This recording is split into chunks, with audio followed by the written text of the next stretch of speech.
Cut रचला गेला ते हेच हॉटेल आहे। बीड मध्ये आपण केज जो मसाजोग रोड आहे, म्हणजे मांजरसुंबा केज रोड या रोडवरती नांदूर फाट्यावरचं जे हॉटेल आहे ते तिरंगा हॉटेल आहे। याच ठिकाणी 5 ते 6 जण या ठिकाणी बसलेले होते। त्यांनी या ठिकाणी मटन चिकन देखील मागितलं होतं आणि ते खाल्ल्यानंतर हा जो काही सगळा कट आहे तो रचला गेला होता। विशेष म्हणजे या संदर्भामध्ये जे दोषारोपपत्र दाखल झाले त्या दोषारोपपत्रामध्ये स्पष्ट उल्लेख करण्यात आलेला आहे की नांदूर फाटा येथील हॉटेल तिरंगा येथे त्यावेळी विष्णू ताटे यांनी सुदर्शन घोले यास वाल्मिक कराड यांचा निरोप दिला। संतोष देशमुख हा आडवा आला तर त्याला कायमचा धडा शिकवा, आपल्या मागण्या पूर्ण नाही झाल्या तर त्याचा काय परिणाम होतो हा संदेश जाऊ द्या, इतरांनाही जाऊ द्या, अशा पद्धतीचा स्पष्ट जो काही उल्लेख आहे त्या हॉटेलवरती बसून दिला होता। याच हॉटेलवरती इथल्याच याच खुर्च्यावरती बसून त्यांनी तो दिलेला होता।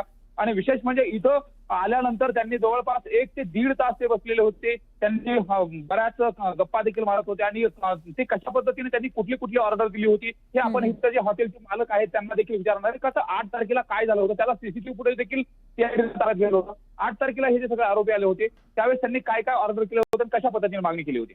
त्यांनी चिकनची ऑर्डर दिली होती।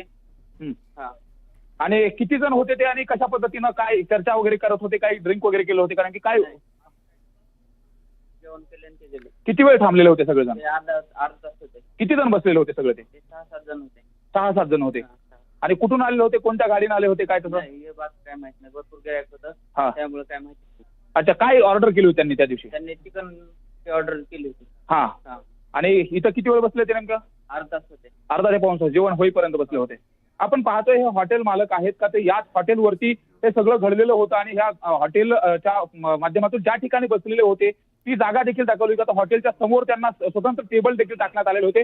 विशेष प्रामुख्याने न्यूज लोकमतच्या प्रेक्षकाला हेच सांगायचं आहे की ज्या हॉटेलवरती बसून हा सगळा जो काही कट रचला गेला, विशेष म्हणजे हे तिरंगा हॉटेल आहे जे राष्ट्रीय महामार्गाच्या जवळचं हॉटेल आहे आणि याच हॉटेलवरती विष्णू चाटे यांनी वाल्मिक कराड यांचा जो काही मेसेज आहे सुदर्शन घोलेला दिला होता, जर आपल्याला खंडणी मागण्यासाठी आडवं येत असेल तर संतोष देशमुख यांना धडा शिकवा आणि लोकांमध्ये संदेश जाऊ द्या की आडवं आल्यानंतर काय होतं, अशा पद्धतीने देखील जो काही मेसेज आहे तो देण्याचा प्रयत्न केला होता। त्यामुळे एकंदरीतच या सगळ्या चार्जशीट मध्ये जे काही महत्वाचे मुद्दे आले त्यामध्ये हा देखील महत्वाचा मुद्दा आहे की कट रचत असताना वाल्मिक कराड यांनी विष्णू ताटेंना सांगितलं होतं संतोष देशमुख यांना धडा शिकवा, कायमचा धडा शिकवा, आणि त्यानंतर हत्येचा प्रकार घडला तो 9 तारखेला घडलेला होता। त्यामुळे महत्वाची जी भूमिका आणि ज्या ठिकाणी हा कट रचला तो म्हणजे याच तिरंगा हॉटेलवरती चिकन खात असताना या सर्व आरोपींनी हा कट रचला होता आणि त्यानंतर तो अंजाम दिला।